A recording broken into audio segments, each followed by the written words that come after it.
Hey everyone, Red Rebel Jeff Jones here, and as you can see I'm not in my usual space. I'm experimenting with another part of the house just for a bit of a change.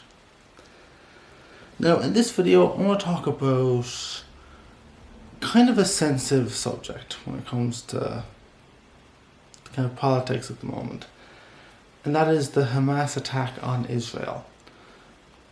Now I know it's a sensitive subject. I know there's a lot of people that have varying opinions on it.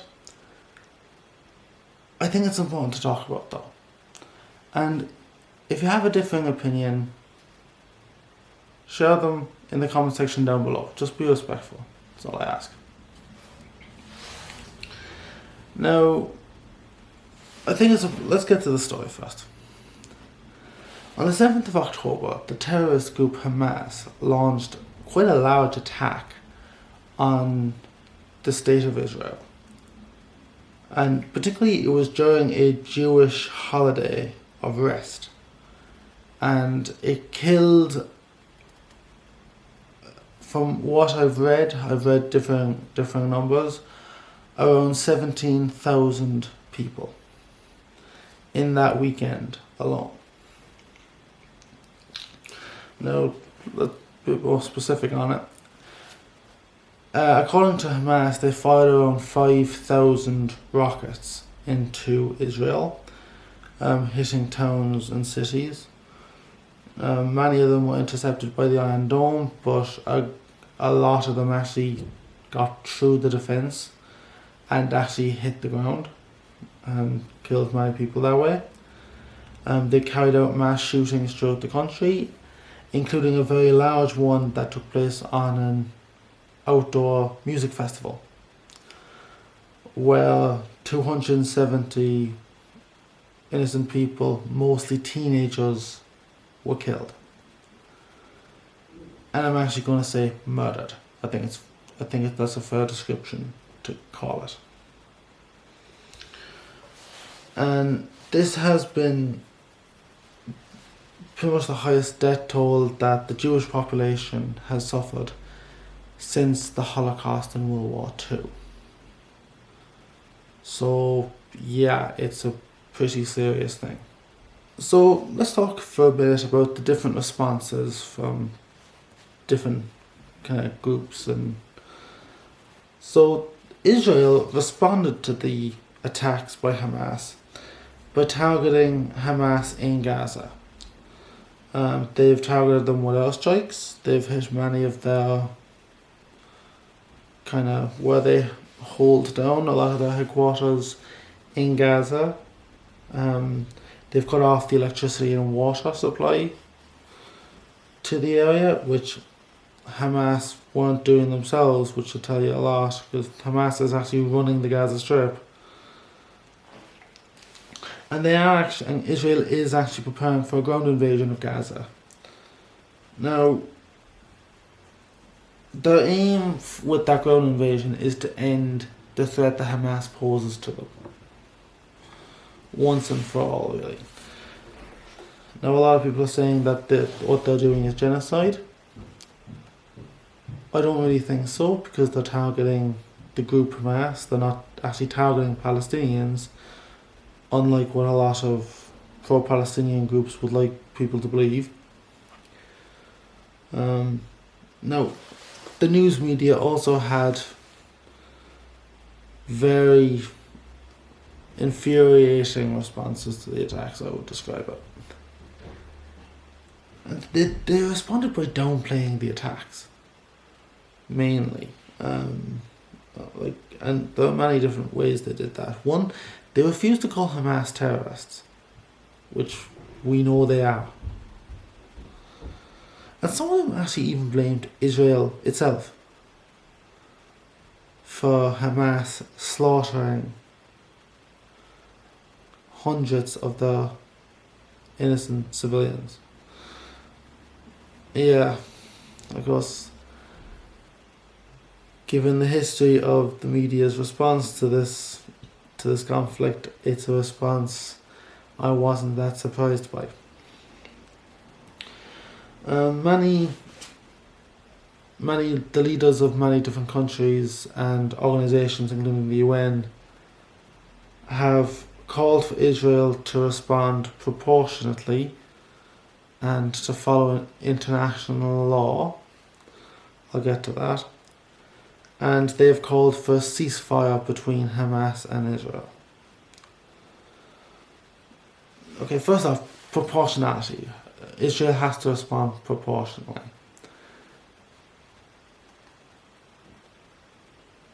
What's proportionate? Should Israel find an entertainment event and murder 270 people there? Because that would be proportionate. Should they rape and mutilate Palestinian women in the same numbers that Hamas did to the Israeli women that they attacked? That would be proportionate.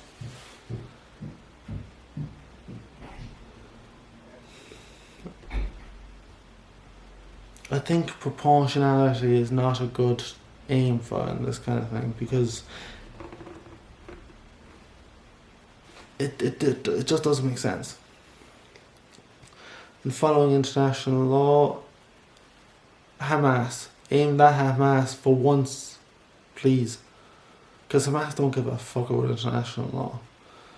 And so I think the different standards that they're putting on Israel and Hamas is blinding, really. And also there have been many pro-Palestinian groups that have come out supporting Hamas, including BLM. And BLM came out particularly gruesome by clearly supporting the attack on the music festival. And those pro-Palestinian groups have actually come out supporting the attacks and they describe them as an act of resistance. What are they resisting exactly? And they'll say, Israeli occupation. Hamas runs Gaza. Israel is not occupying Gaza, so that argument doesn't stand up. Now, let's talk about the hospital. On October 17th, a small explosion hit the car park of the Al Ali Arab Hospital in Gaza. I hope I'm pronouncing that right. Immediately, when I say immediately, it was within minutes of it, Hamas claimed that the explosion was caused by an Israeli airstrike and 500 people were killed. Now, the IDF responded by showing video footage purportedly to be the object that hit the hospital, and it shows it was coming from within Gaza. It didn't come from Israel. And the Israeli Defense Force claimed it was a rocket that was launched by Palestinian Islamic Jihad, which is another group in the Gaza Strip. That they launched a rocket, the rocket somehow failed in flight and it landed at the hospital. And what's actually interesting about this is, again, the media really grabbed onto this story and believed Hamas, the Gazan Health Ministry, which is run by Hamas, so I'm going to be a bit more specific there. The news media believed Hamas hook, line and sinker on that. They believed their side of the story 100%. And it reported it was an Israeli airstrike, killing 500 people. And it's only really recently that it's they kind of realised it wasn't. Now, there's something else about that kill. The number of people killed in the hospital that has been really kind of noticeable. And that is the whole thing of where they said 500 people were killed. And the fact they knew that so quickly was what really That's what kind of copped me to something not right there. How could they know that quickly? How could they know that information that quickly? They couldn't have. And it turns out that several different groups, US intelligence and the AFP, reported that it was a European intelligence agency, when they looked into it, that it wasn't 200 or 500 deaths. It was more likely between 10 and 50. Now, even taking the higher number there, 50. 50 innocent people killed. Tragic. But the fact that they were so quick to blame Israel on that, and the world was so quick to believe Hamas when it blamed Israel on that, really said everything, didn't it? Now, a lot of you have probably been asking, why have I waited this long to talk about this? This took place about 3 weeks ago now. I'm recording this on the 28th of October. It took place on the 7th, so 21 days ago. 3 weeks ago. I wanted to actually sit down and look through all the information before I kind of, not just made a video, but actually kind of gave my thoughts on it. Because I will say, initially, I found everything that Hamas did quite enraging. No, I'm not a Jew, by the way. But I have done I spent a lot of time looking into the history of the area, of the conflict. And when I found the lies that were coming out about it, I found them quite enraging. Especially, I knew groups would support the attacks. They would support the murders. They would support the raping. They would support the hostage taking. Which actually, I didn't actually bring up that. There's 200 or so hostages being held in Gaza. Not just Israelis, but Americans as well. I think there's an Irish hostage as well.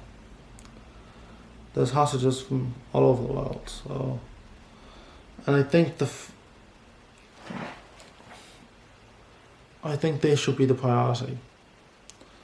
So I think the ground invasion that Israel is planning at the moment and are preparing to do, I don't think that's a right way to go about it. So that may come back to bite them, I think. I think they might get a lot of those hostages killed if they're not killed already. So that would be one concern I have on this. I completely condemn the attacks by Hamas on Israel. And I think everyone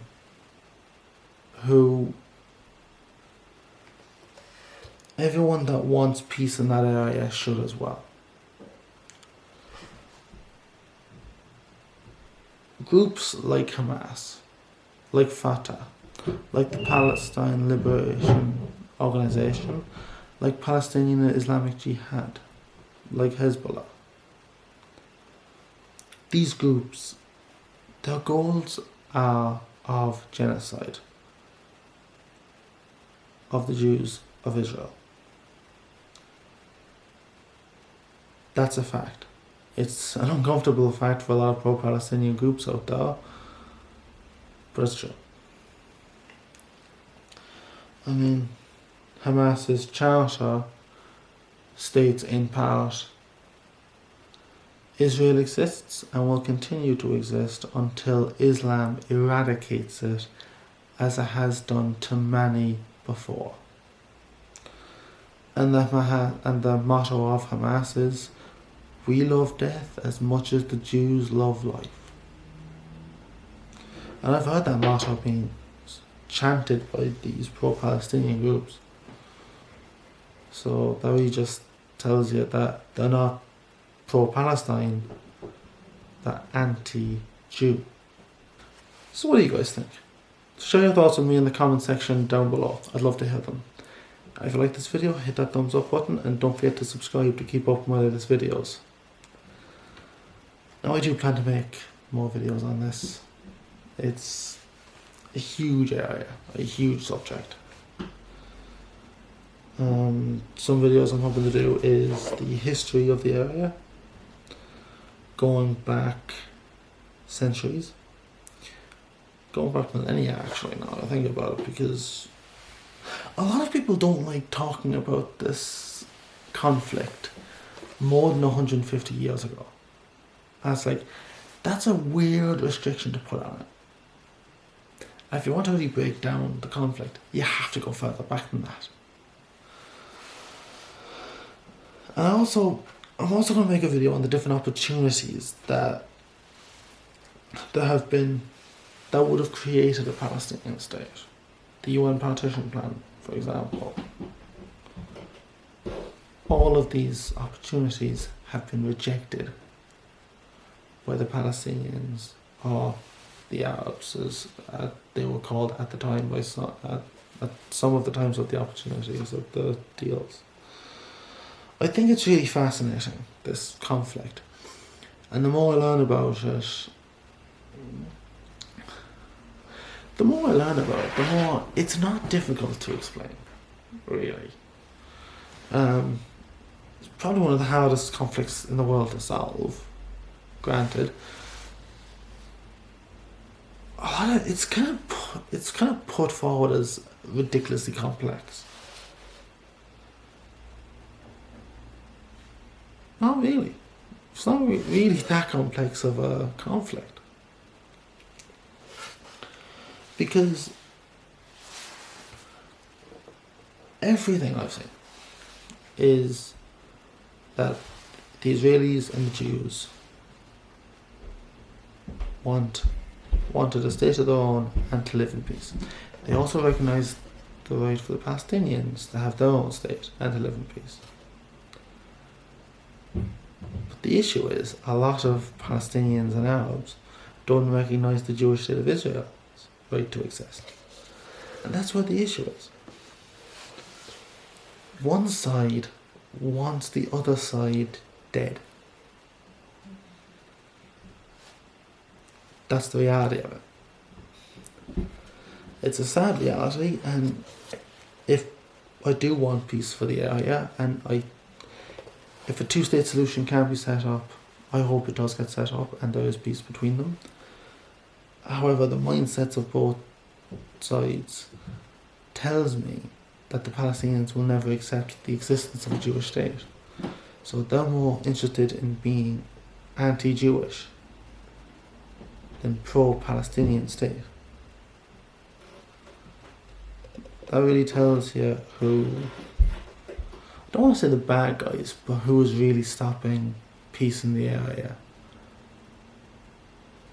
It's the Palestinians that are preventing peace in the Middle East, not the Jews.